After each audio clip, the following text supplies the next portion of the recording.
नमस्कार दोस्तों, आप सभी का स्वागत है आज के वीडियो में। आज का हमारा वीडियो होने वाला है किस पे, बाइनोमियल थ्योरम में हम देखेंगे प्रीवियस ईयर के क्वेश्चन। ठीक है, तो शुरू करते हैं पहले क्वेश्चन में, जिसमें हमें दो स्टेटमेंट दे रखे हैं, दो कथन दे रखे हैं। पहला कथन है कि 2023 की पावर कितनी है, 2022 माइनस 1999 की पावर है 2022। ये बोल रहा है ये 8 से विभाज्य होगा। ठीक है, तो सबसे पहले यहाँ पे हमें एक चीज़ पता होना चाहिए कि x की पावर माइनस वाई की पावर है हमेशा विभाज्य होता है किससे, x माइनस वाई से। क्यों? क्योंकि मान लो अगर हमने मान लिया ये फंक्शन है ना, तो इसमें अगर x बराबर y रखेंगे तो इसका क्या आएगा, एक मूल, ये क्या हो जाएगा, x बराबर y रखने पे ये 0 होगा। इसका मतलब x बराबर y इसका मूल होगा, तो x माइनस वाई से ये हमेशा डिवाइड होता है।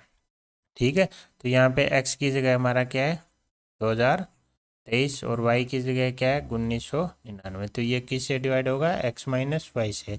इसका मतलब 2023 माइनस 1999, मतलब 24 से ये डिवाइड होगा। और जो चीज़ 24 से डिवाइड हो रही होगी, तो 24 के फैक्टर 3 इंटू 8 होते हैं, तो 3 और 8 से भी डिवाइड हो रही होगी, तो ये 8 से भी डिवाइड होगा। इसका मतलब ये कथन क्या हमारा ट्रू है। ठीक है, अब बात करते हैं दूसरे स्टेटमेंट की। दूसरे स्टेटमेंट में ये हमें दे रखा है और बोल रहा है कि 1,144 से विभाज्य है।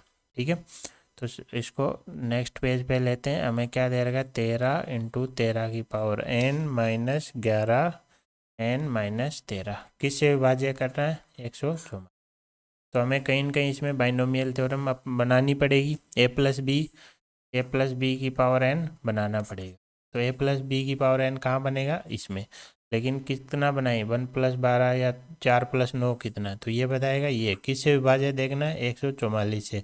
144 बोले तो 12 इंटू 12 है ना। तो इसका मतलब इसमें हमें 12 चाहिए। 12 चाहिए तो हम क्या लिख देंगे, इसको 1 + 12 लिख सकते हैं। यह आपका एज इट इज़ चलता रहेगा। अब हम इसमें बाइनोमियल थ्योरम अप्लाई करके इसको क्या कर देंगे, ओपन कर देंगे। जैसे ही ओपन करना स्टार्ट करेंगे NG0 आ जाएगा, है ना। NC1 इंटू 12 आ जाएगा, फिर क्या आ जाएगा, NC2 12 का स्क्वायर आ जाएगा। ऐसे ये ओपन होता जाएगा। लास्ट में क्या आ जाएगा, NCN 12 की पावर n और माइनस 11 n माइनस 13 तो चल ही रहा है। अब हमें क्या चाहिए देखना है, 144 से विभाज्य, मतलब हमें क्या चाहिए, 12 की पावर 2। तो हम देखेंगे कि इन दो पद को छोड़ दें तो इसे आगे वालों में सब में 12 की पावर 2 कम से कम अवेलेबल है, उससे ज़्यादा है ठीक है, लेकिन इन दो पद में नहीं है। तो इनको हम क्या कर देते हैं, अलग कर देते हैं और बाकी को अलग कर देते हैं। तो NC2 12 की पावर 2, तो NC3 12 की पावर 3, इन पदों को हमने क्या कर दिया, अलग कर लिया। क्यों? क्योंकि इनसे 12 की पावर स्क्वायर हमें मिल जाएगा, ये तो विभाज्य हो ही जाएगा। अब ये हमने अलग क्या किया, 13 इंटू NC0। NC0 हमारा क्या हो जाएगा, NC0 बोले तो NC है, NCN बोले तो 1, और NC1 हमारा क्या हो जाएगा, n इंटू 12 में है, माइनस 11 n माइनस 13। ठीक है, ये कहाँ से आया, ये दो पद जो हमने इसमें से अलग किए हैं वहाँ से, और ये हमारा चल ही रहा है। अब इसमें से पूरे में से 12 की पावर 2 मतलब 144 हमारा क्या आ जाएगा, कॉमन आ जाएगा। जैसे ही कॉमन आ जाएगा NC2 NC3 की 12 प्लस ऐसे यह बच जाएगा, है ना, बच गया। अब जैसे इसको मल्टीप्लाई किया 13 आएगा, ये प्लस का 13 ये माइनस का 13 कैंसिल हो जाएगा। यहाँ से हमें क्या मिलेगा, 13 इंटू 12n, है ना, 13 इंटू 12n। उसमें से हमें क्या करना पड़ेगा, माइनस का 11n करना पड़ेगा, और जैसे ही हम करेंगे हमारे पास बचेगा 145n बच जाएगा।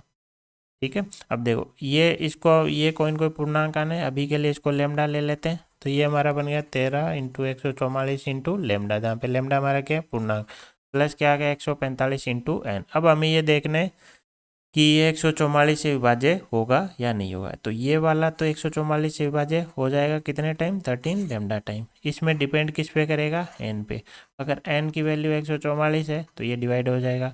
इसी प्रकार एन की पावर, एन की वैल्यू 288 है तो ये डिवाइड हो जाएगा। मतलब कुछ एन के लिए ये डिवाइड हो जाएगा, हमेशा नहीं होगा। क्वेश्चन वाले ने क्या बोल रहा है, अपरिमित रूप से अनेक एन के लिए ये विभाजित है। तो सही बात है, अनेक एन आते जाएंगे, 144 288, मतलब 144 के गुणज आते जाएंगे। तो अनेक एन के लिए विभाजित है, सभी नहीं बोला इसने, क्या बोला है, अनेक बोला है। इसका मतलब ये कथन सत्य है। तो हमारे दोनों कथन क्या हैं, सत्य हैं। ठीक है, तो इसमें आपने देखा हमने 13 को 12 प्लस 1 में क्यों तोड़ा, क्यों हमें विभाज्य देखना किससे थे 144। 144 के लिए हमें क्या चाहिए 12 की पावर 2, तो हमने इसको 12 प्लस 1 में तोड़ा और 12 की पावर 2 जो 2 से ज़्यादा वाले को एक जगह रख लिया और बाकी को एक जगह देख लिया। ठीक है, अब देखते हैं अगला क्वेश्चन। अगले क्वेश्चन में ये हमें एक सीक्वेंस दे रखा है और इसकी वैल्यू दे रखी है और हमें n पूछ रखा है, तो मैं इसको उल्टा लिख रहा हूँ। ठीक है, NC0 प्लस NC1 इंटू 1/2, आगे क्या आएगा NC2 1/3, ऐसे चलता जाएगा और NCN 1/n+1 हमें दे रखा है, दे रखा है। अब देखो इसका ये हमें एक तरीके से क्या है समेशन है, या फिर हम बोलें तो इसका r+1 पद हमारा क्या आ जाएगा 1/r+1 इंटू NCR हो जाएगा। nth पद से हमने तुलना करके देखा कि NCR और 1/1+r+1 हो जाएगा। अब देखो अब हमें इसका क्या चाहिए समेशन ऐड करना है, तो इसको हम लिख सकते हैं समेशन TR+1 भी लिख सकते हैं। तो TR+1 हमारा क्या है r+1 NCR, r की वैल्यू क्या आ जाएगी 0 से लेके n तक, 0 से लेके n तक। अब यहाँ पे हमें क्या लगानी पड़ेगी एक थ्योरम लगानी पड़ेगी, क्यों, क्योंकि हम यहाँ पे हम r+1 नहीं चाहते। यहाँ पे हमारी एक थ्योरम काम आएगी कि अगर हमारे पास n+1 ही r+1 हो तो हम इसको लिख सकते हैं n+1 बटा r+1 और इधर बच जाएगा NCR। अब देखो इसमें से ये हमारे पास बैठा है NCR और 1/r+1, तो इसकी वैल्यू क्या हो जाएगी n+1 ही r+1, इधर से डिवाइड में कौन आ जाएगा n+1।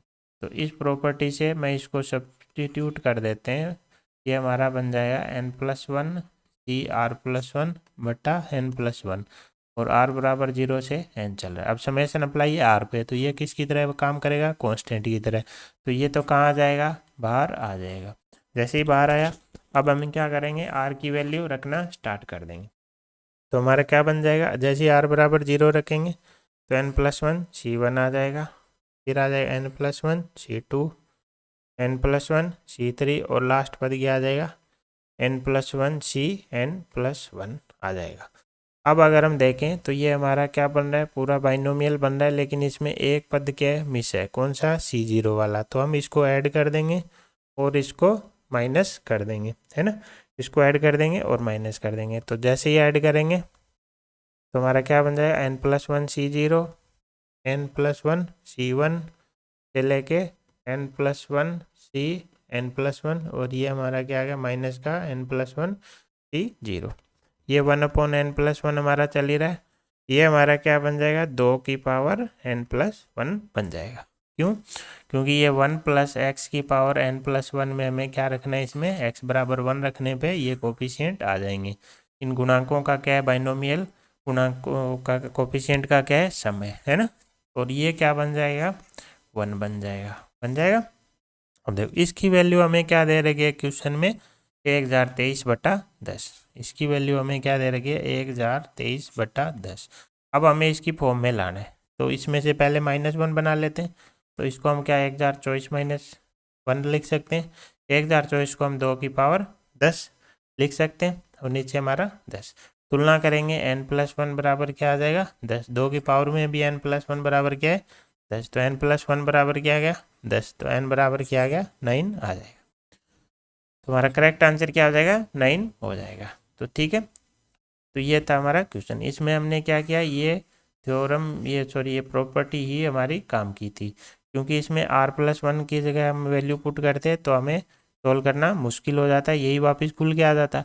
तो हमने क्या किया r+1 से हमारे दिमाग में क्या आना चाहिए n+1 CR+1 इसमें कन्वर्ट हो जाए। तो जैसे ही यहाँ पे n+1 आया ये तो बाहर आ गया, अंदर बच गया बाइनोमियल केवल कोफिशिएंट। फिर हमने n+1 C0 ले लिया और ये लेते ही हमें पता है इसकी वैल्यू तो 2 की पावर n+1 होती है। अब देखते हैं अगला क्वेश्चन। इसमें बोला है 19 की पावर 200, 23 की पावर 200 को किससे विभाजित करना है 49 से और शेषफल चाहिए। अब देखो 49 में क्या आएगा 7 × 7, हमें क्या चाहिए 7 का स्क्वायर, तो 7 का स्क्वायर कौन दे सकता है, एक 7 दे सकता है, 14 दे सकता है, 21 दे सकता है, 28 दे सकता है, ये सारे दे सकते हैं। अब हमें देखना है कि जो हमारे नंबर हैं वो कौन से के आसपास है, तो 21 के आसपास है। हम 19 को क्या लिख देंगे 21 माइनस 1 की पावर 200 लिख सकते हैं। 23 को क्या लिख देंगे, 21 माइनस 2। इसी प्रकार 23 को लिख देंगे 21 प्लस 2 की पावर 200। अब देखो जैसे ही ओपन करेंगे इनमें से हमें क्या मिलेगी 21, और 21 हमें क्या देगा 7 इंटू 3 से 7, और 2 7 मिलते ही हमें बता देंगे कि 49 से डिवाइड हो जाएगा। अब हमें क्या करना है, इस पर बाइनोमियल थ्योरम अप्लाई करनी है, इसको क्या करना है ओपन करना है। जैसे पहले को हम ओपन करते हैं तो 200 C0 21 की पावर क्या आ जाएगी 200, आगे क्या आएगा माइनस 200 C1 21 की पावर तो घट जाएगी और 2 की पावर बढ़नी स्टार्ट हो जाएगी। तीसरा पद क्या आ जाएगा 200 C2 21 की पावर बच जाएगी 198 इंटू 2 की पावर 2 आ जाएगा, ऐसे आता जाएगा। और लास्ट हमारा क्या आ जाएगा प्लस 200 C 200 और 2 की पावर 2 आ जाएगा।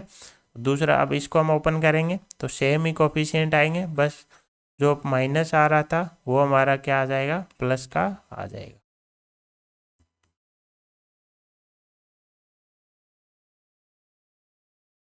सारे सेम ही आएंगे, बस जो माइनस आ रहा था वो प्लस आ जाएगा एंड सो ऑन। अब हम देखेंगे कि ये माइनस वाले सारे कट जाएंगे, है ना। 200 C 200 वाले नहीं, ये नहीं कटेगा, ये माइनस वाले सारे कट जाएंगे, हमारे पास क्या बचेंगे प्लस वाले, और वो भी क्या बच जाएंगे 2 2, तो सारे क्या हो जाएंगे आपस में 2 2 हो जाएंगे। तो हमारे पास क्या बचेगा 2 तो बाहर ले लेंगे, अंदर बचेगा सिर्फ प्लस वाले, तो हमारे पास क्या बचेगा 21 की पावर 200। अगला आप C1 नहीं आएगा क्योंकि C1 में माइनस था, सीधा क्या आएगा C2 बोले तो 21 की पावर 198 इंटू 2 की पावर 2, ऐसे चलता जाएगा। लास्ट हमारे पास क्या बचेगा 200 C 198 बचेगा एक, तो जिसमें हमारी क्या आ जाएगी 21 की पावर कितनी बचेगी 2 इंटू 2 की पावर 198, और लास्ट पद क्या आ जाएगा 200 C 200 2 की पावर।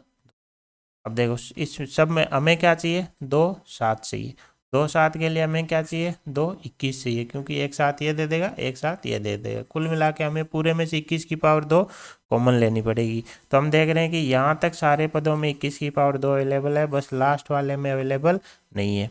तो मैं क्या बोल रहा हूँ, जो 2 इंटू 200 C0 2 की पावर 21 की पावर हमारी 200 से शुरू होके जो लास्ट के दो पद हैं, लास्ट का पद गया 198, यहाँ पे हमारी पावर है 21 की, 2 की पावर है 198, और लास्ट पद में हमारा क्या है 2 की पावर 2। यहाँ से पहले वाले पदों में क्या है 21 की पावर स्क्वायर कॉमन आ जाएगा, जैसे 21 की स्क्वायर बनेगा 49 इंटू बाकी का कोई न कोई लेमडा बन जाएगा। हमारे पास क्या बचेगा 2 तो यहाँ से इंटू 200 C 200 2 की पावर 200 बचेगा, तो ये तो हमें कोई शेषफल देने वाला है नहीं, तो हम क्या करेंगे इसको अभी छोड़ देंगे, हम शिफ्ट हो जाएंगे सिर्फ इस पे। तो ये हमारा क्या है 2 इंटू 200 C 200 200 की पावर, और ये तो 1 बन गया, ये 2 की पावर 200, मतलब 2 की पावर 201 में अभी हमें देखना है कि ये हमें, इसको अगर हम डिवाइड करेंगे तो ये हमें कितना देगा, है ना। तो अब देखो 2 की पावर 201 है ना, तो अब हमें वही अगर 7 के आसपास जाना है हमें, तो 7 के आसपास का हम अंक बनाएंगे इसमें, तो 2 की पावर 3 8 बना लेते हैं। जैसे ही 2 की पावर 3 ऊपर लिया तो ऊपर पावर हमारी कितनी बच जाएगी 67 बच जाएगी, यानी 2 की पावर 201 को हम लिख सकते हैं 8 की पावर 67, 8 को हम लिख देंगे 7 प्लस 1 की पावर 67। अब अगेन यहाँ पे बाइनोमियल थ्योरम क्या हो जाएगी अप्लाई हो जाएगी, बाइनोमियल थ्योरम अप्लाई कर देते हैं, इसको क्या करते हैं ओपन करते हैं। तो ओपन करेंगे तो 67 C0 67 की सॉरी 7 की पावर 67 प्लस 67 C1 7 की पावर 66, ऐसे चलता जाएगा। लास्ट में क्या आएगा 67 C 65 आएगा, 65 में हमारे पास 7 की पावर कितनी आ जाएगी 2 आ जाएगी, एक को तो छोड़ ही देते हैं, एक की तो पावर कुछ भी ले लो, और लास्ट फिर उसके बाद आएगा 67 66 7 और 67 C 67 1, ये आएगा। अब देखो इधर वाले सारे 7 की पावर 2 दे देंगे, तो 7 की पावर 2 देते ही 49 क्या से क्या हो जाएंगे डिवाइड हो जाएंगे, तो ये तो कोई शेषफल नहीं देने वाले। अब हमारे पास क्या बच गया सिर्फ ये क्या हो गया हमारा 67 इंटू 7 प्लस 1। अब हमें सिर्फ इसमें चेक करना है, इसमें 67 इंटू 7 प्लस 1 में, है ना। इसमें अब हमें चेक करना है कि इसको अगर हमने 49 से डिवाइड किया तो हमारे पास क्या बचेगा, है ना, 1+। अब देखो अगेन हम इसको तोड़ने की कोशिश करते हैं, है ना, इससे कि हमें कोई 49 मिल जाए। तो हम क्या लिख सकते हैं, 7 इंटू, क्या हम इसको 49 प्लस 18 लिख देते हैं, है ना। तो इसको डिवाइड करना है 49 से, है ना। तो ये हमारा क्या बन गया, 1+7 इंटू 49 प्लस 7 इंटू 18, है ना। अब ये तो 49 से डिवाइड हो गया, कोई शेषफल देगा नहीं, तो शेषफल देने वाला हमारे पास क्या बचा, 1+7 इंटू 18, यही बचा। अब इसको अगर हम सोल्व करेंगे तो ये हमारे पास 127 बनेगा। इसको हम 49 से डिवाइड करेंगे तो हमारा शेषफल 29 निकल के आ जाएगा। ठीक है, थोड़ा सा दोबारा रिवाइज कर देते हैं। देखो 19 की पावर 200, 23 की पावर 200, 49 से हमें क्या चाहिए, डिवाइड करना है। 49 बोले तो 7 की पावर 2, मतलब हमें सिर्फ क्या चाहिए, 7 का स्क्वायर चाहिए। अब हमें पता है 7 हमें कौन दे सकता है, 7 दे सकता है, 14 दे सकता है, 21 दे सकता है, 28 ये दे सकते हैं। तो हमारे जो नंबर थे वो किसके आसपास थे, 21 के आसपास। तो हमने क्या किया, इसको 21 प्लस माइनस में तोड़ लिया। तो इसको 21 माइनस 2 में तोड़ लिया, 21 प्लस 2 में तोड़ लिया। फिर हमने इनको ओपन किया तो हमारे ओड वाले जो C1 C3 C5 वाले सारे कट गए। हमारे पास क्या बचे, C0 C2 वाले। तो इसमें हमने देखा कि ये लास्ट वाले पद को छोड़ के सारे में क्या है, 21 की पावर 2 क्या आ जाएगी, कॉमन आ जाएगी। 21 की पावर 2 का कॉमन आने का मतलब 7 की पावर 2 बन गया। 7 की पावर 2 बनते ही 49 से डिवाइड हो जाएगा। तो इसको तो हम छोड़ देंगे, क्यों, हमें शेषफल देखना है। तो इसको हम छोड़ देंगे। तो हमें शेषफल कौन दे सकता है, ये दे सकता है। हम इसको लेके आगे बढ़े, 2 की पावर 200 को लेके हम आगे बढ़े। 2 की पावर 200 ये हमारे पास था, एक 2 बाहर से हमारे पास था, 2 की पावर 201। अगेन हमने देखा हमें क्या चाहिए, 7। 7 कौन दे सकता है हमें, हमने देखा इसको में क्या बना सकते हैं, 2 से हम 2 की पावर से क्या बना सकते हैं, 4, 2 की पावर 3 8 16 ये बना सकते हैं। तो हमने देखा कि 8 हमारा 7 में टूट जाएगा, 7+1। तो हमने पहले यहाँ पे 8 बना लिया और फिर उसको क्या बना लिया, 7+1 बना लिया। फिर हमने अगेन बाइनोमियल थ्योरम अप्लाई करी। हमने देखा लास्ट के 2 पद अगर हम छोड़ दें तो सारे पदों से 7 की स्क्वायर कॉमन आ रहा है, तो वो सारे 49 से डिवाइड हो जाएंगे, कोई शेषफल नहीं आएगा, 0 आएगा, उनको हमने छोड़ दिया। फिर हम लास्ट वाले 2 पदों को लेके चले और उनमें हमने देखा कि हमारा जो शेषफल निकल के आया वो कितना है, 49 निकल के आ गया। ठीक है, अब देखते हैं अगला क्वेश्चन। अगले क्वेश्चन में हमें ये बाइनोमियल एक्सप्रेशन दे रखा है। हमें बोल रहा है इसका अगर आप प्रसार करोगे तो आरंभ से 5वां पद और अंत से 5वें पद का अनुपात ये है।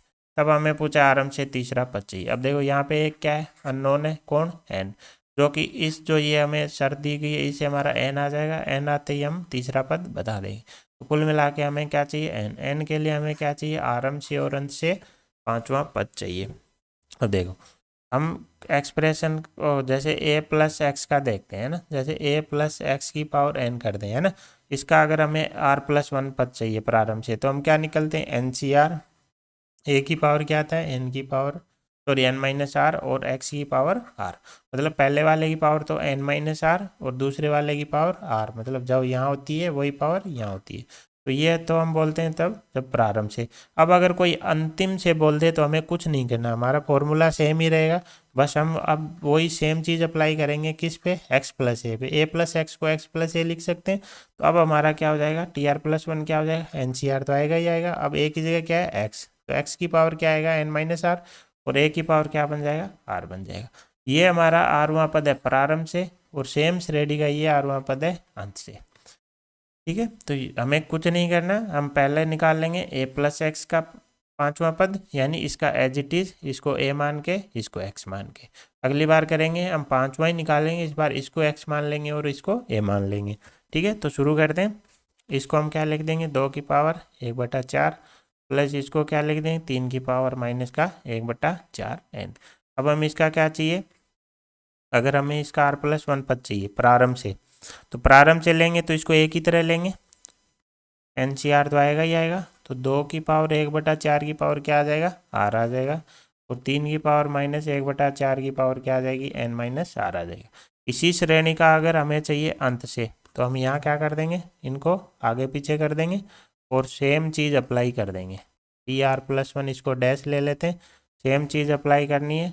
बस अब एक ही जगह कौन है, 3 की पावर माइनस 1/4 की पावर क्या आ जाएगा, ओके, यहाँ पे ये गलत कर दी ना, ये n-r आएगा और ये हमारा r आएगा। तो ये n-r और 2 की पावर 1/4 r। तो ये क्या है, आरवां पद ही है दोनों, है ना। ये कहाँ से है, प्रारंभ से, और ये, आई होप ये चीज़ आपको समझ में आएगी, प्रारंभ से अंत वाला आपका कन्फ्यूजन दूर हुआ होगा। अब जो क्वेश्चन में बोला है उस पर चलते हैं। पांचवा पद चाहिए तो r बराबर 4 रख देंगे इसमें प्रारंभ से, तो ये क्या आ जाएगा, एन सी 4 आ जाएगा, 2 की पावर 1/4 की पावर क्या आ जाएगा, n-4 आ जाएगा, और 3 की पावर -1/4 की पावर क्या आ जाएगा, 4 आ जाएगा। आ गया, ये क्या हो गया हमारा आरंभ से पांचवा पद। अब क्या करेंगे, अंतिम से पांचवा पद निकालेंगे, तो अंतिम से तो NC4 ही आएगा। अब की बार 3 की पावर -1/4 की पावर क्या आ जाएगी, n-4, और 2 की पावर 1/4 की पावर क्या आ जाएगी, 4। हमने क्या किया, प्रारंभ से के लिए इसमें r बराबर 4 रख दिया, अंत से पांचवें पद के लिए इसमें r बराबर 4 रख दिया। अब इसका अनुपात हमें क्या दे रखा है, √6/1, तो हम क्या निकालेंगे इसका अनुपात, और इसको किसके बराबर कर देंगे, √6/1 के। यहाँ से हम देखेंगे ये कैंसिल हो गया हमारा, है ना। अब देखो ऊपर क्या है, 2 की पावर n-4/4 लिख सकते हैं, और नीचे क्या है, 3 की पावर -n-4/4 लिख सकते हैं। मैंने कुछ नहीं किया, ये पावर आपस में क्या कर दी, मल्टीप्लाई कर दी। यहाँ पे हमारे पास क्या है, 3 की पावर -1, यहाँ पे 2 बच जाएगा, 4 से 4 कैंसिल हो जाएगा, ये कैंसिल हो जाएगा, ऊपर 3 की पावर -1 बचेगा, नीचे 2 बचेगा, ये √6/1 आ गया। अब देखो ये ऊपर जाएगा, तो 2 की पावर n-4/4 तो बेटा ही है, इसके मल्टीप्लाई में कौन आ जाएगा, 3 की पावर n-4/4, ऊपर पावर जाके क्या होगी, प्लस की, ये 3 माइनस आएगा, नीचे 3 की पावर -1, 2 से मल्टीप्लाई करोगे क्या देगा, 6 देगा, 6 इधर चला जाएगा तो क्या बन जाएगा, 6√6, मतलब 6 की पावर कितनी बन गई हमारी, 3/2।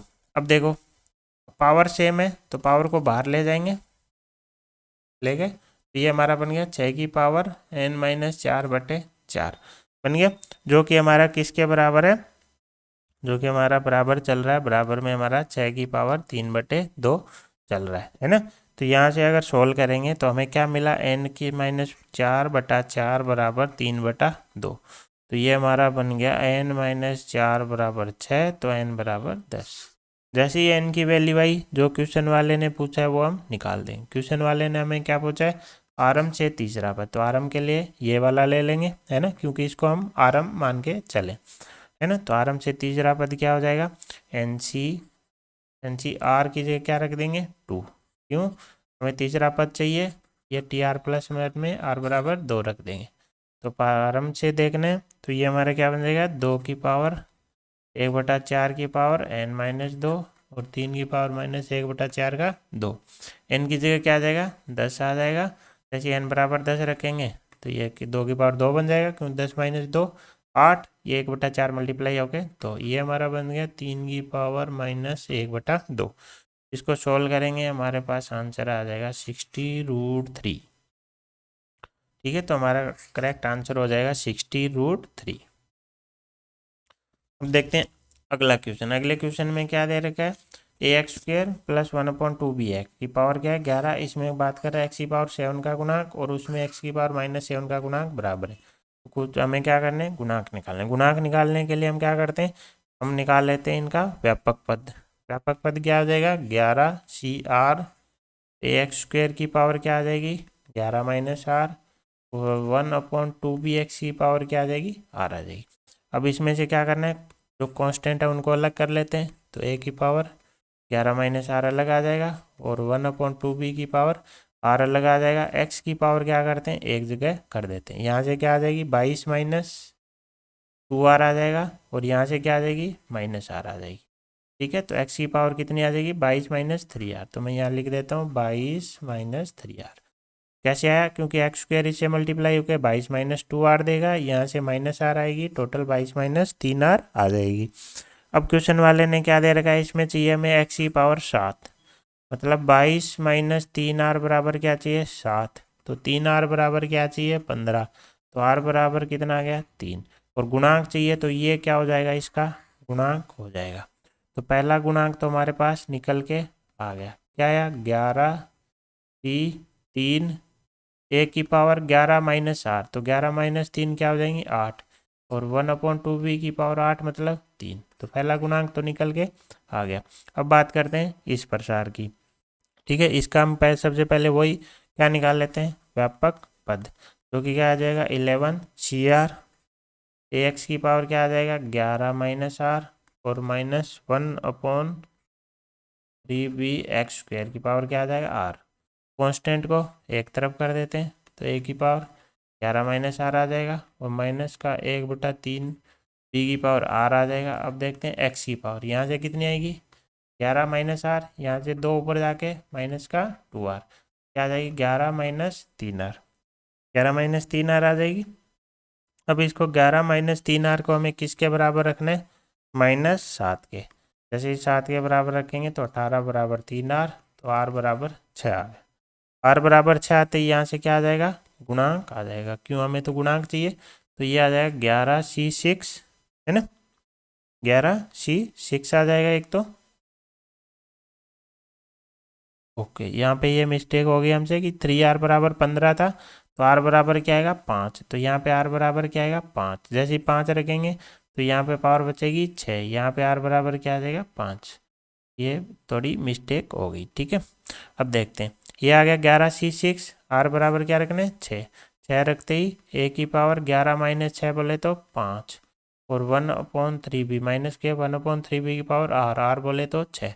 अब ये दोनों गुणांक क्या हैं बराबर, तो इसके बराबर क्या कर देते हैं, पहले वाले गुणांक को रख देते हैं, तो 11C5 a की पावर 6 और a की पावर 6 था और 1/2b की पावर 5, 1/2b की पावर 5 था। अब ये 11C5 11C6 दोनों बराबर होते हैं, कट जाएंगे, a की पावर 5 पूरा चला गया, यहाँ सिर्फ बचेगा a बचेगा। अब ये माइनस हमारा चला जाएगा, हमारा क्या बचेगा 1/3 की पावर 6, 1/b की पावर 6, उधर बचेगा 1/2 की पावर 5, b की पावर 5।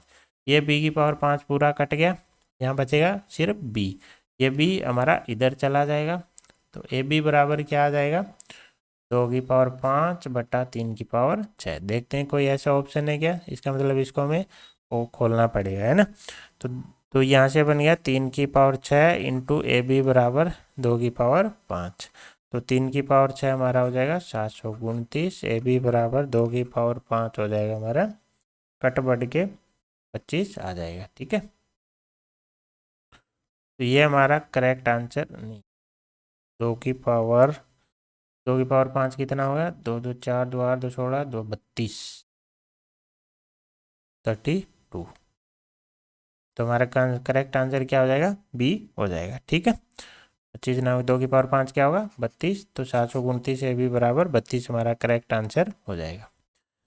अगला क्वेश्चन देखते हैं, हमें 1 + x की पावर n का प्रसार की बात कर रहा है, 3 क्रमागत पदों के गुणांकों की बात कर रहा है। सबसे पहले इसका व्यापक पद निकाल लेते हैं, जो कि क्या हो जाएगा NCR इंटू 1 की पावर n-r इंटू एक्स की पावर r, जो कि हो जाएगा NCR इंटू एक्स की पावर r।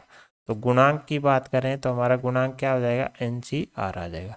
इसी प्रकार अगर क्रमागत गुणांक लेना है तो NCR, अगला ले लेते हैं NCR+1, अगला ले लेते हैं NCR+2, ये क्या दे रहेगा 1/5 1/20। सबसे पहले इन दो को उठा लेते हैं, तो NCR+1 बट्टा NCR कितना हो जाएगा 5/1 हो जाएगा। अब यहाँ पे लगेगी एक प्रॉपर्टी, क्या प्रॉपर्टी लगेगी कि NCR बट्टा NCR-1 हो, मतलब n तो दोनों में सेम हो, यहाँ पे r और यहाँ पे इससे एक कम, r-1 होना जरूरी नहीं है, ऊपर वाले से एक कम होना चाहिए, जैसे ये r+1 है इससे एक कम यहाँ है, तो क्या आंसर आएगा, ये n उठाओ, n उठाया, इसमें से नीचे वाला क्या कर दो माइनस कर दो, ये माइनस कर दो, और नीचे क्या होगा जो ऊपर यहाँ पे वो एज इट इज आ जाएगा।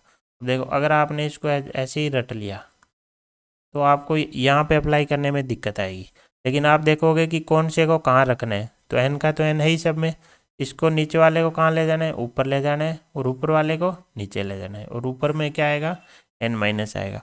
तो देखो यही चीज़ हम यहाँ पे अप्लाई करके देखते हैं, दोनों जगह n सेम है, नीचे वाला r इससे एक कम है, तो ऊपर क्या आएगा इसका और इसका डिफरेंस, यही तो आता है इसका और इसका डिफरेंस, तो ऊपर क्या आ जाएगा n-r, नीचे क्या होगा ऊपर वाले का r की जगह जो भी है पूरा, तो ये किसके बराबर होगा n-r बटा r+1 के बराबर होगा। यहाँ से आ जाएगा n-r बराबर 5r + 5, तो n बराबर आ जाएगा 6r + 5, तो एन और आर में हमारी पहली इक्वेशन आ गई। ठीक है, इसको मैं दोबारा बताता हूँ आपको। हमने क्या रटा हुआ है कि एन सी आर बटा N C R minus one बराबर होता है N minus R plus one बटा आर। अब अगर ये एज इट इज दिखेगा तब तो हम सही तरीके से अप्लाई कर देंगे, लेकिन अगर हमें ऐसा ना देखे जैसे अभी दे रखा है, अगर ऐसा ना दिया ऐसा दे दे, तो क्या ये थ्योरम अप्लाई नहीं होगी? बिल्कुल होगी। क्यों? क्योंकि ये दोनों यहाँ पे सेम होने चाहिए एन एन, और इनमें डिफरेंस क्या होना चाहिए? वन होना चाहिए, और नीचे वाला एक कम होना चाहिए। तो डिफरेंस वन है, नीचे वाला इसका एक कम है। तो करना क्या है, थ्योरम कैसे अप्लाई होती है वो रट लो बस, है ना। इसमें फिर हम क्या करेंगे, ऊपर देखो, तो सबसे पहले नीचे वाले इन दोनों का क्या निकालो? Difference N minus R plus one, और नीचे क्या कर दो? इसको भेज दो। बस इतना ही याद रख लो। यही किया है इसने, इसका और इसका डिफरेंस ऊपर लिखा है, और ये आर कहाँ गया है? नीचे गया है। ठीक है, तो ये हमारे पहले समीकरण आ गई। अब हम क्या करते हैं, इन दो का अनुपात ले लेते हैं। तो ये इनका अनुपात क्या आ जाएगा? N C R plus two बटा N C R plus one, वो हमारा क्या हो जाएगा? 20/5 बराबर 4। अगेन यहाँ पे हमारी थ्योरम अप्लाई हो जाएगी, एक का डिफरेंस है तो ऊपर दो क्या आएगा? इनका डिफरेंस, तो N minus R plus one, नीचे क्या आएगा? ये आर प्लस टू बराबर 4। यहाँ से क्या आ जाएगा? N minus R minus one बराबर 4r प्लस 8। तो एन बराबर आ जाएगा हमारा 5r प्लस 9। एन बराबर क्या आ गया? 5r प्लस 9, है ना। तो ये हमारी दूसरी इक्वेशन निकल के आ गई। पहले हमने एक इक्वेशन निकाल रखी है, क्या? एन बराबर 6r प्लस 5, तो इसके बराबर क्या रख देते हैं? 6r plus 5। यहाँ से r हमारा क्या निकल के आ गया? 4 निकल के आ गया। जैसे ही एन 4 आया तो एन बराबर क्या है? 5r प्लस 9 बराबर क्या आ गया? 29। तो एन आ गया, आर आ गया। अब क्वेश्चन वाले ने क्या पूछा है? चौथे पद का गुणांक। चौथे पद का गुणांक मतलब आर बराबर क्या रख देंगे? 3। तो गुणांक क्या हो जाएगा? N C 3। गुणांक क्या हो जाएगा? एन सी 3 हो जाएगा। तो एन बराबर क्या है? 29। तो 29C3 हमारा क्या हो जाएगा? आंसर हो जाएगा। 29C3 को आप ओपन कर लेना, सोल्व कर लेना, और वो जो आएगा हमारा आंसर हो जाएगा। आंसर मैं बता देता हूँ। अच्छा, आंसर मेरे पास टिक नहीं है। 29C3 को आप सोल्व कर लेना, वही हमारा क्या होगा? करेक्ट आंसर हो जाएगा। तो इसमें हमने सबसे इंपॉर्टेंट चीज़ क्या सुनी? इस थ्योरम को अप्लाई कैसे करना है, प्रॉपर्टी को। ठीक है, अगला क्वेश्चन देखते हैं। ये बोला इसके प्रसार में क्या चाहिए? x की पावर 18 का गुणांक। तो गुणांक का नाम आते ही सबसे पहले व्यापक पद। व्यापक पद क्या हो जाएगा? 15CR, एक्स की पावर 4 क्या हो जाएगा? 15 माइनस आर, और माइनस 1/x की पावर 3 की पावर क्या आ जाएगी? आर आ जाएगी। तो 15CR तो एक जगह रहेगा, ये -1 को अलग कर देते हैं, एक्स की पावर देख लेते हैं। 4 मल्टीप्लाई होके यहाँ से क्या देगा? 60 माइनस 4। ये 3 ऊपर जाके क्या दे देगा? माइनस का पावर क्या आ जाएगी? 60 माइनस 7 आ जाएगी। अब क्वेश्चन वाले ने क्या पूछा है? एक्स की पावर 18। तो 60 माइनस 7r बराबर क्या कर देते हैं? 18। तो 42 बराबर 7r, तो r बराबर क्या आ गया? 6। जैसे ही r बराबर 6 आया तो हमारा गुणांक क्या हो जाएगा? गुणांक हो जाएगा 15CR, 15C, r की जगह 6 और -1 की 6। तो ये हमारा आ जाएगा 5005। तो सोल्व कर लेंगे तो 5005 हमारा आंसर निकल के आ जाएगा। ठीक है, अगला क्वेश्चन, इसमें हमें क्या बोल रहा है? इसके प्रसार में अचर पद हेल्प है। तो अगेन हमें क्या निकालना पड़ेगा? व्यापक पद। व्यापक पद तो 3x² की power 7 minus R minus 1/2 x की पावर 5 की पावर आर। कॉन्स्टेंट अलग कर देते हैं, तो 3 की पावर 7 माइनस आर आ जाएगा, और माइनस 1/2 की पावर आर आ जाएगा। एक्स की पावर देख लेते हैं, पहले 2 इंटू 7 माइनस आर होके 14 माइनस 2 आर आएगा, यहाँ से माइनस का 5 आर आएगा। तो पावर क्या आ जाएगी? 14 माइनस 7 आर। हमें चाहिए अचर पद। अचर पद मतलब एक्स की पावर क्या करनी पड़ेगी? 0। एक्स की पावर क्या करनी पड़ेगी? 0। जैसे ही 0 करेंगे आर बराबर क्या आ गया? 2। 2 आते ही अचर पद क्या हो जाएगा? ये। इसमें आर बराबर क्या रख देंगे? 2। तो 7C2, 3 की पावर 5 माइनस 1/2 की पावर 2। इसको सोल्व करेंगे, 7 इंटू 6/3 इंटू 3 की पावर 5 इंटू 1/4। जैसे ही सोल्व करेंगे ये अपना आएगा 1275.75। अब हमें ये क्या आ गया? हमारा एल्फा। अब इसका हमें क्या लेना है? महत्तम पूर्णांक। तो 1275.75 का महत्तम पूर्णांक क्या हो जाएगा? 1275 हो जाएगा। तो हमारा आंसर क्या हो जाएगा 1275। अब देखते हैं हम 3 पद, अभी तक हमने बात की थी 2 पदों की, ठीक है। तो 3 पदों की बात करते हैं। तो इसमें हमें क्या करना है, व्यापक पद लिखना आना चाहिए। इसका अगर व्यापक पद चाहिए तो ऊपर तो क्या आ जाएगा फैक्टोरियल 10, नीचे क्या आएगा factorial R1 factorial R2 factorial R3। R1 क्या है, पहले पद की पावर ले लेंगे, R2 क्या है, दूसरे पद की पावर, और R3 क्या है, तीसरे पद की पावर। और इन तीनों पावरों का योग हमेशा क्या रहने वाला है, 10 रहने वाला है। तो ये चीज़ हमें बेसिक पता होनी चाहिए। अब शुरू कर दें। ये हमें दे रखा है इसके बराबर, ये दे रखा है, क्वेश्चन वाले ने क्या दे रखा है, P1 बराबर 20 और P2 की वैल्यू, और हमें ये वैल्यू पूछी है। तो देखो समेशन में क्या दे रखा है, i बराबर 0 से 20 तक PI x की पावर i। जैसे ही 0 रखेंगे तो P0 आ जाएगा, है ना, P0 आ जाएगा। जैसे ही 1 रखा तो P1x आ जाएगा, 2 रखा तो P2x² आ जाएगा, ऐसे चलता जाएगा। तो हमें यहाँ से क्या पता चला, क्वेश्चन में क्या दिया हुआ है P1। P1 बोले तो गुणांक ऑफ x, P1 क्या है, गुणांक है किसका, x का। तो हम क्या करेंगे, सेम गुणांक इधर ढूंढेंगे, वो किसकी टर्म में आएगा, ABC की टर्म में, और उसको किसके इक्वल कर देंगे, 20 के इक्वल। और दूसरा हमें क्या दे रखा है P2 क्या है हमारा x² का गुणांक। तो हमारे पास 2 टास्क आ गए कि इसके प्रसार में हमें क्या चाहिए, x का गुणांक और x² का गुणांक। अब देखो उसको मैं सिर्फ लिख रहा हूँ, ये व्यापक वाला पद है ना, ये हमारा क्या था, a की पावर R1 और हमारा था bx की पावर R2 और cx² की पावर R3। अब हमें क्या चाहिए, x के गुणांक की बात कर लेते हैं। अब देखो इसमें अगर R3 की वैल्यू मिनिमम क्या रखेंगे, जैसे 0 रखा तो कोई गुणांक नहीं देगा, R3 बराबर 1 रखते ही ये पावर कैसे देगा, या तो 0 देगा x की, या 2 देगा, या 4 देगा, या 6 देगा। तो ये तो कभी भी x की पावर 1 नहीं देना, लेकिन ये हमें x की पावर दे सकता है। R2 बराबर 0 हुआ तो 0 पावर, 1 हुआ तो 1 पावर, 2 हुआ तो 2 पावर। तो हमें क्या चाहिए, x की पावर 1। तो x की पावर 1 क्या कहाँ से मिलेगी, यहाँ से। तो जब R2 बराबर क्या ले लेंगे 1, और R3 बराबर क्या ले लेंगे 0। क्यों, क्योंकि यहाँ से कोई पावर नहीं चाहिए। अगर इसने जैसे पावर दे दी 2 तो ये तो 3 बन जाएगी, लेकिन यहाँ से हमें क्या चाहिए 0 पावर, और यहाँ से क्या चाहिए 1 पावर। तो R2 बराबर ले लेंगे 1 और R3 बराबर ले लेंगे 0। हमें पता है R1 plus R2 plus R3 बराबर क्या है 10। तो R1 बराबर क्या आ जाएगा 9 आ जाएगा। तो हमारा x का गुणांक क्या आ जाएगा, x का गुणांक आ जाएगा फैक्टोरियल 10 बन जाएगा, नीचे फैक्टोरियल 9 फैक्टोरियल 1 आ जाएगा, a की पावर 9 आ जाएगा, और bx की पावर 1 आ जाएगा। ये पूरा है। अगर गुणांक लेना है तो हम इसमें से x हटा देंगे, है ना। तो ये हमारा क्या हो जाएगा, x का गुणांक, जो कि किसके बराबर है, P1 के बराबर है। ये हम देखेंगे 10 इंटू a की पावर 9b बराबर P1। P1 की वैल्यू कितनी है 20। तो ये किसके बराबर हो गया, 20 के बराबर हो जाएगा, हो जाएगा।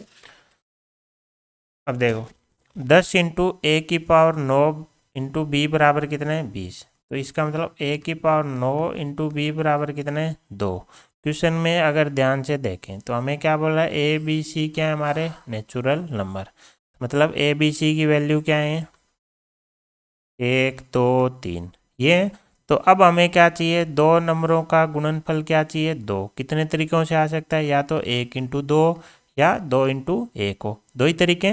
अगर हमने 2 इंटू 1 लिया, मतलब एक की पावर यहाँ पे क्या चाहिए 2, लेकिन अगर a बराबर 2 ले लिया तो ये तो 2 की पावर 9 बहुत बड़ा बन जाएगा। लेकिन यहाँ पे अगर ले लिया 1 की पावर 9 तो ये 1 दे देगा, b बराबर 2 दे देगा। तो मतलब a बराबर 1 और b बराबर क्या आ जाए 2 आ जाए, आ जाए। दूसरा तरीका बता तुम, एक तरीका तो ये हो गया, दूसरा तरीका क्या देखते हैं। अच्छा P0 हमें दिया नहीं ना, ठीक है ठीक है, P0 दिया होता तो हमारा x की पावर 0 का गुणांक देख लेते तो, है ना, लेकिन वो हमें दिया नहीं है, तो हमें इसी तरीके से देखना पड़ेगा। ठीक है, हमने क्या देखा कि ए बी सी हमारे नेचुरल नंबर हैं, ए बी सी 1 2 3 वैल्यू ले सकते हैं, और इनका गुणन हमें 2 बनाना है। तो हमारे पास एक ही ऑप्शन है कि a बराबर 1 रखते हैं और b बराबर 2 रखते हैं। तो यहाँ से a और b की वैल्यू आ गई। अब हम बात किसकी करेंगे, x² के गुणांक की, और वो किसके बराबर होगा P2 के बराबर, है ना। तो एक्स स्क्वायर के गुणांक के लिए क्या हो सकता है, एक्स स्क्वायर का गुणांक कौन दे सकता है, एक्स की पावर 2 ये दे सकता है, कब, जब R3 बराबर क्या आ जाए, 2 आ जाए, या फिर ये दे सकता है। अगले पेज पे दोबारा लिख लेते हैं।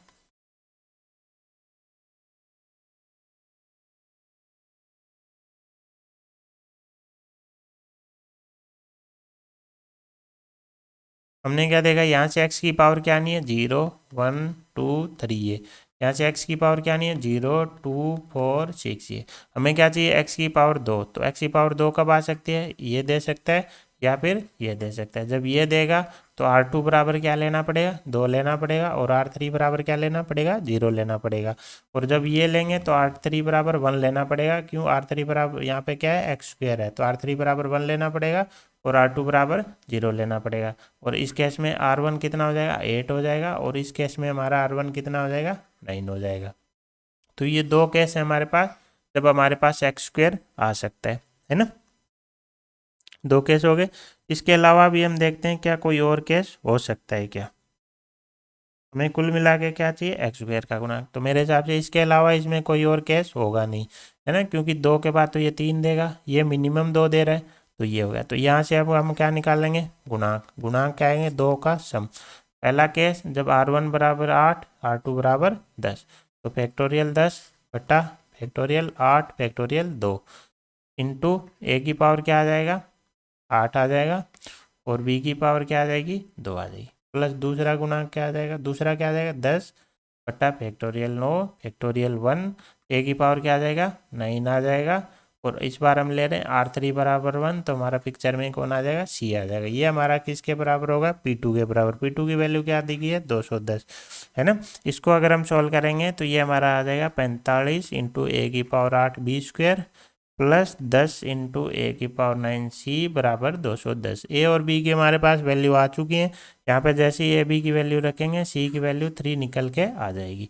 तो कुल मिला के ए बराबर 1 आ गया, बी बराबर 2 आ गया, सी बराबर 3 आ गया। क्वेश्चन वाले ने क्या पूछा है, क्वेश्चन वाले ने हमसे क्या पूछा है, 2 इंटू ए प्लस बी प्लस सी। तो हमारा आंसर क्या हो जाएगा, 2 इंटू 1 प्लस 2 प्लस 3, जो कि आंसर क्या हो जाएगा, 12 हो जाएगा। ठीक है, अब देखते हैं अगला क्वेश्चन। अगले क्वेश्चन में जो पिछले क्वेश्चन में हमने देखा वही है, 3 पदों का प्रसार है, और हमें इस बार क्या निकालना है, एक्स की पावर 7 का गुणांक निकालना है। तो सबसे पहले तो हम इसका क्या निकाल लेते हैं, व्यापक पद निकाल लेते हैं। यहाँ पे क्या आ जाएगा, 1 की पावर R1 माइनस एक्स की पावर R2 और 2x की पावर R3 आ जाएगा। अब देखो इसको तो हटाई दें कि 1 की पावर तो कुछ भी हो, है ना, ये तो हमारा एज इट इज रहेगा। इसको हम हटा देते हैं, 1 की पावर कुछ भी हो। यहाँ से क्या आएगा, -1 की पावर R2 को अलग कर लेते हैं, और यहाँ से 2 की पावर R3 को अलग कर लेते हैं। तो हमारे फिर x की पावर को अलग कर लेते हैं, R2 प्लस 3R3, ये आ गया। अब देखो हमें क्या चाहिए, x की पावर R2 प्लस 3R3 बराबर क्या चाहिए, 7 चाहिए। यहाँ पे हमें बाय डिफ़ॉल्ट पता होना चाहिए कि R2 R3 क्या है, हमारे 0 से लेके 10 तक के इंटीजर। ये वैल्यू कहाँ से कहाँ ले सकता है, 0 से 10 तक वैल्यू ले सकते हैं। और इन तीनों का सम कितना है, 10 है, ये हमें पहले से पता है। अब देखो R2 प्लस 3R3 बराबर क्या चाहिए, 7। इसका मतलब अगर मैं यहाँ से बोलूँ तो R3 बराबर क्या चाहिए, 7 माइनस R2 बटा 3। अब हमें पता है R3 क्या आएगी, एक प्राकृत संख्या ही आने वाली है। इसका मतलब 7 माइनस R2 क्या होना चाहिए, 3 से विभाजित होना चाहिए, अदरवाइज ये पूर्णांक या नेचुरल नंबर नहीं देगा, है ना, क्योंकि R3 की वैल्यू क्या हो सकती है, 0 1 2 3 नेचुरल नंबर ही हो सकता है। तो इसके लिए ज़रूरी है कि 7 माइनस R2 क्या हो, 3 से विभाजित हो। इसका मतलब 7 माइनस R2 क्या क्या वैल्यू ले सकता है, या तो 0 ही ले ले, या 3 ले ले, या 6 ले ले, या 9 ले ले, ये सारी ले सकता है। तो इस केस में हम निकाल लेते हैं R2 क्या क्या हो सकता है, 0 लेंगे तो 7 आ जाएगा, 3 लेंगे तो 4 आ जाएगा, 6 लेंगे तो 1 आ जाएगा, 9 लेंगे तो -2। तो आगे हमें नहीं जाना नेगेटिव में। तो इसका मतलब ये वो वैल्यू हैं जो यहाँ ये संबंध में मतलब ये ले सकता है। R2 की वैल्यू 1, 4 और 7 आ सकती हैं, जो कि पॉसिबल वैल्यू है। क्यों? क्योंकि अगर R2 बराबर 2 लिया तो 5/3 है, जो कि R3 की वैल्यू पॉसिबल नहीं है ना। जैसे R2 बराबर ये है तो R3 की वैल्यू आ जाएगी 7 - 1/2, तो 7 3 तो 6 आ जाएगा। R2 बराबर 4 रखेंगे, यहाँ 4 रखेंगे तो 7 - 4 3/3 1 आ जाएगा और 0 आ जाएगा। अब जैसे ही R2 R3 की वैल्यू आ जाएगी तो R1 की वैल्यू आ जाएगी, क्योंकि तीनों का सम किसके बराबर है? 10 के बराबर। तो ये 7 आ जाएगी, ये 6 आ जाएगी और ये 3 आ जाएगी, ये 5 आएगी, सॉरी ये 5 आएगी। तो ये हमारी क्या आ गए? R1 R2 R3 के 3 केस आ गए, पॉसिबल केस, जब हमारा क्या बनेगा? x की पावर 7 कोफिशिएंट बनेगा। अब देखो पहला पेयर क्या बना हमारा? R1 R2 3 के 3 पेयर बन गए, है ना। तो 7 1 2, तो एक तो पेयर बन गया 7 1 2, दूसरा बन गया 5 4 1, तीसरा बन गया 3 7 और 0 बन गए। अब इनके R1 R2 3 इनकी वैल्यू आते ही हम क्या निकाल लेंगे? गुणांक निकाल लेंगे। यहाँ पे ये वैल्यू हमें पुट करनी है। तो क्या क्या केस आ गया? एक ले आ गया 3 7 0, तो उस केस में क्या आ जाएगा? फैक्टोरियल 10 बटा फैक्टोरियल 3 फैक्टोरियल 7 इंटू क्या आएगा? -1 की पावर R2 और 2 की पावर R3 हमारा चल रहा है। तो R2 की वैल्यू कितनी है? 7 और R3 की वैल्यू कितनी है? 2 की पावर जी, है ना। दूसरा हमारा है 5 4 1, तो ये हो जाएगा हमारा फैक्टोरियल 10 फैक्टोरियल 5 फैक्टोरियल 4 फैक्टोरियल 1, तो -1 की पावर R2 आ जाएगा और 2 की पावर R3 आ जाएगा, है ना। तीसरा हमारा क्या है? जब R1 R2 क्या है? 7 1 2, तो ये बन जाएगा फैक्टोरियल 10 फैक्टोरियल 7 फैक्टोरियल 1 फैक्टोरियल 2 और -1 की पावर 1 और 2 की पावर 2। अब तीनों को सॉल्व करना है, ऐड करना है, सॉल्व करेंगे, हमारा आंसर निकल के आ जाएगा। ठीक है, ये यहाँ पे मैं दोबारा थोड़ा सा आपको एक्सप्लेन कर देता हूँ। तो सबसे पहले हमने क्या किया? इसका व्यापक पद निकाला और x की पावर हमने निकाल ली। क्या निकाल ली? R2 + 3R3 बराबर क्या आना चाहिए? 7 आना चाहिए। यहाँ से हमारा R3 की वैल्यू अगर हमने निकाली तो क्या आ गई हमारी? 7 - R2 बटा 3। अब हमें पता है R3 और R1 R2 हमारी क्या क्या वैल्यू ले सकते हैं? 0 1 2 3, मतलब 0 से 10 के बीच की प्राकृत संख्या। इसका मतलब ये आउटपुट क्या आना चाहिए? प्राकृत संख्या आनी चाहिए। ये तभी आएगा जब 7 - R2 क्या हो? 3 का गुणज हो। तो 7 R2 क्या हो सकता है? 0 हो सकता है, 3 का गुणज 3 हो सकता है ना, बराबर 3 हो सकता है, 6 हो सकता है, 9 हो सकता है, 12 हो सकता है, ये हो सकता है। जैसे ही हमने 7 - R2 बराबर 0 रखा, R2 बराबर क्या आ गया? 7 आ गया। 7 - R2 की वैल्यू 3 ली तो R2 बराबर क्या आ गई? 4 आ गई। जैसे 7 - R2 बराबर हमने 6 लिया तो R2 बराबर क्या आ गया? 1 आ गया। जैसे ही हमने 7 - R2 बराबर क्या लिया? 9, तो R2 बराबर -2 आ गया, जो कि नहीं हो सकता। तो अब हमें आगे बढ़ने की ज़रूरत नहीं है। तो हमारे जो पॉसिबल 3 केस निकल के आए, 3 संभावनाएं निकल के आ गई, तो तीनों के करस्पॉन्डिंग यहाँ से क्या आ जाएगा? R3। तीनों के R3 की वैल्यू आ जाएगी। जैसे ही R2 R3 आ जाएंगे तो R1 + R2 + R3 बराबर 10 से कौन आ जाएगा? R1 आ जाएगा। जैसे ही R1 R2 R3 हो जाएंगे तो यहाँ पे हम वैल्यू पुट कर देंगे और हम क्या निकाल लेंगे? गुणांक निकाल लेंगे। ठीक है, तो फाइनली हमारा ये आ जाएगा। आइए, तो ये था हमारा आज का वीडियो, किस पे? बाइनोमियल थ्योरम पे, है ना। आई होप आपको वीडियो पसंद आया होगा। वीडियो पसंद आया तो लाइक शेयर सब्सक्राइब जरूर करें। Thank you so much. जय हिंद, जय भारत।